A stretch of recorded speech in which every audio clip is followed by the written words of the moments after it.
I ain't gotta get for no tennis bracelet. I need 20 bands for an anklet. He gave me. Hi boos, hi boo boos. Welcome back to my YouTube channel. If you're a returning subscriber, thank you for your support. I love you right back. But if you are new here, you know how we do it. Yeah, today I'm not going to blow my powder. Just hit the subscribe button, like and comment. Yeah, you can also share my videos. So in today's video, I'll be telling you a story time, some spicy story. Guys, some spicy story. Your girl was about to be raped. Can you imagine? Yeah, so while I was telling you the story, I'll be applying my makeup. I'm going to apply my makeup. And oh guys, I forgot to tell you, my hair, I use Canicolon fiber extensions for my braids, and oh, you see my braids is looking good. I'm looking good. Can you see? If you're in Kumasi, KNUST to be precise, or anywhere in Kumasi, just comment below. I'll give you the person's number, or I'll leave her contact in the description box so that you go and braid. And do you know it is even below, like not even 100 cedis, so not even 60 cedis, guys. Just you have to braid there. So let's get right into the video. I'm going to start my makeup and all of that. So before I start with my story, I'm going to start with my setting powder. I'm going to start with my setting powder because I want to set my face before I start the makeup or whatever. I learned it from YouTube, yes. So I think. So let me start with the story because I know your ears are doing you. Shh. Okay, so around last week, I was in my room with one of my friends, Augustina. Yeah, we're eating. I don't know. We went somewhere. I've forgotten. We went somewhere. So we were really hungry. So we're eating when we heard knock on our door. So I went to open the door and oh, it was this pasta that he told me. So I'm going in with, before I continue, I'm going to go in with my miss. So this pastor told me that he would like to share the word of God with us, and I couldn't have let him leave because I don't want to go to hell. So I just let him. I told him we were eating, so if he would go and come back later. And he said, oh no, he's not going to spend all our time. He's just going to use he's going to use 4 he said he's going to use 4 seconds, 2 seconds. I was like, oh, okay. So I let him inside my room. Then we offered him a seat. He preached and everything. He took our contacts, prayed with us, and yeah, that was it for the first day. So he came here for the second time too. Then yeah, he preached, took offering as usual, and left.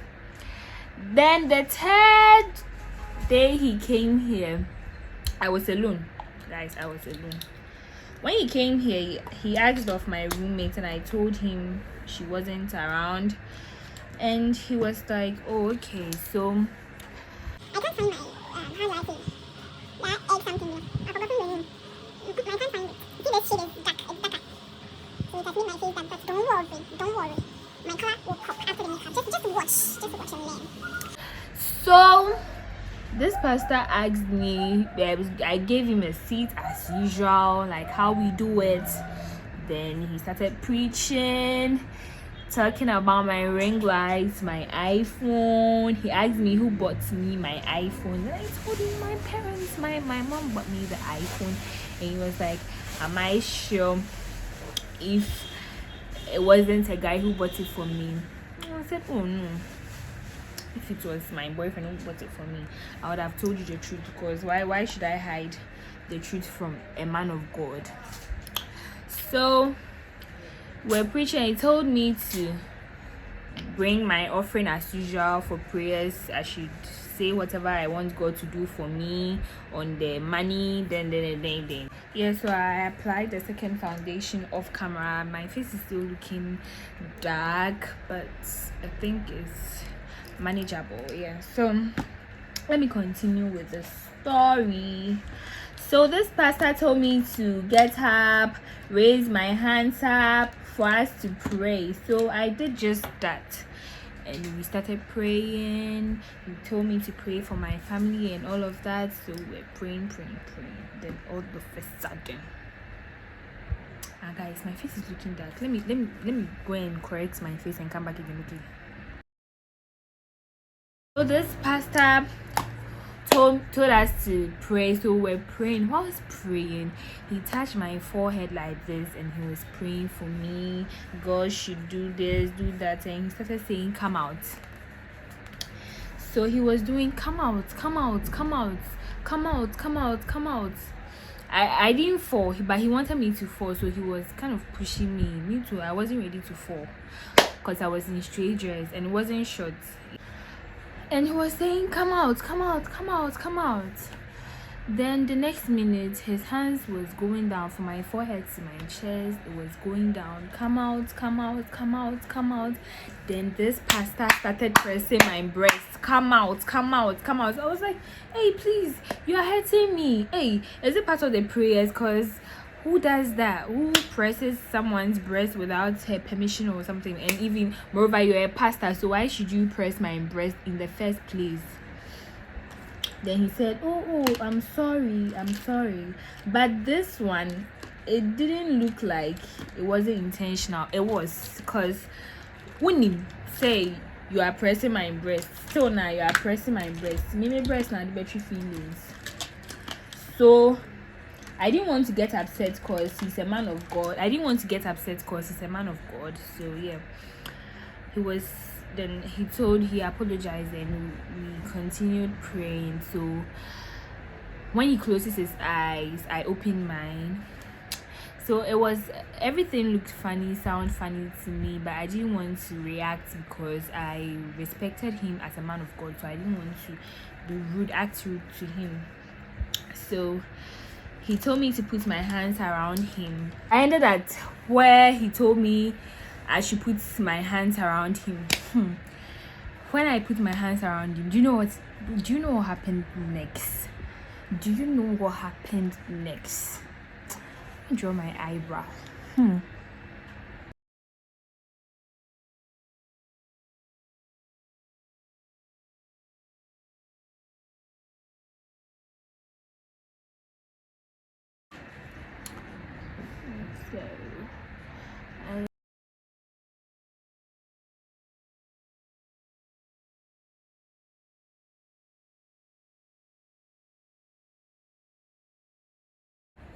So the pastor told me I should put my hands around him, which I did. So we're kind of like hugging. Yeah, so we're kind of hugging, like my hands were around him and his was around me. So it was like we're hugging kind of type prayers, you know what I mean, like hugging someone praying. Yeah, that was how our posture was. Yeah, so we're praying. Then like some few minutes later, I realized he was rubbing his penis. He was rubbing his penis around my left thigh. Do you get it? When we're praying, when my hands were around him and his was around me, he was rubbing his penis. Like, I don't know, he was rubbing it and he was touching it. So when he touches it, he'll be like, shh. Then he'll start saying, come out again. So like, what should come out? So I took my hands off him. Then I told him it's okay, like I'm done praying. So yeah, then he told me to lie on my bed. So I asked him if that was part of the prayers, because you told me to put my hands around you, which I did, and now you are rubbing your this thing around me, so why should I lie on my bed again? So I just said, oh, okay, sure. So when I was about lying up, and he was coming to lie on me, then I rose to the left side of my bed, took my phone and took to my heels. I got out of my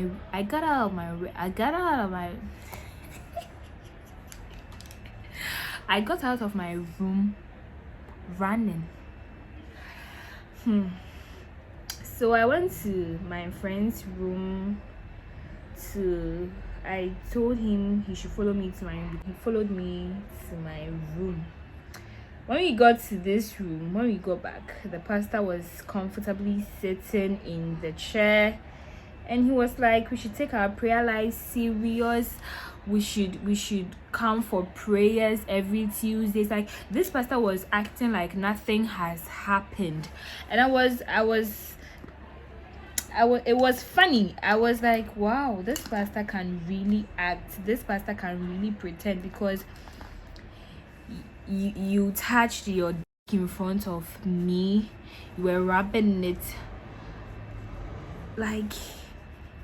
on my left thigh, and you are pretending, you are telling me I should come for prayers again. Everything looked funny, everything sounded funny. Like I was like, is this pastor for real? I was like, is this pastor for real? After everything you've done, Makofe Madam for Abaha, you won't even apologize. You're telling me to come for prayers on Tuesdays again. I should come for prayers after what you've done to me, after squeezing my breast, making me run from my room.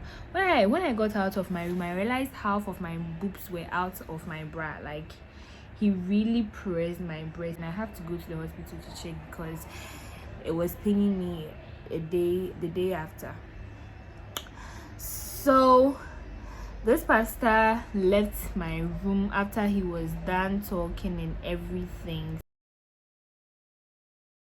Yes, I'm done with my brows. I told you all that it will make sense soon. Yeah, so this pastor apologized. He sent me voice notes apologizing that shouldn't have happened, blah blah blah, and I was like, okay, he shouldn't worry, I'm fine. So I told my mom about what happened. My mom is like my best friend, so literally I tell her everything. I told her what happened, and she was very angry, so she told me to give her the pastor's contact, and I was like, oh mommy, it has already happened and he has apologized, so let's just forget about it and move on. So my mom was pressuring me to send the pastor's number to her. I was still hesitating because I didn't want any drama. Yes, so my mom told me if I don't send the number, she's going to tell my daddy about it. So I had no choice than to send the pastor's number to her. So fast forward, I sent the pastor's contact to my mom. So my mom called him and told him her mind. So this pastor had the guts to tell me that the fact that he's a pastor doesn't mean he's a robot, and that even in the Bible, the prophets in the Bible had their flaws. David had anger issues and all of that. And I told him, you said David had anger issues. David's penis wasn't his issue. He could control his feelings. Anger is far, far, far different from sex. Do you get it? David had anger issues. Everyone literally has anger issues. Everyone gets angry. By your flaw is out of bounds. Your flaw is, I don't know what to say, but you can't tell me the prophets in the Bible, even the prophets in the Bible had their own flaws. So if you can't control your, then why be a pastor? Why? So I told him my mind. Yes, so that was what happened. And this pastor was talking like he had the nips. So my daddy got angry. My mom told my dad about it because where the issue was going, it was very, very irritating. Like, you now, you've done something wrong. Now you're supposed to calm down. You're supposed to keep quiet and listen to every trash we tell you. No, he's like, because if he's a pastor, that doesn't mean he's a robot. He has got feelings. It was just a mistake. And I told him it wasn't a mistake. You knew what you were doing. And in fact, when you pressed my breast, I told you to stop, and you told me you were sorry, but you went ahead to rob your. Right, you get it. So my dad called him. He was very angry and all of that, and we decided to report this issue to the police. But then I told my dad I was going to report to the school authority so that they do something about it, because he goes to every hostel in KNUST. He enters everybody's room to preach. So someone might be a victim, and that person might not be able to escape. So the school must do something about it. So I've reported a case, waiting for their feedback. Yeah, so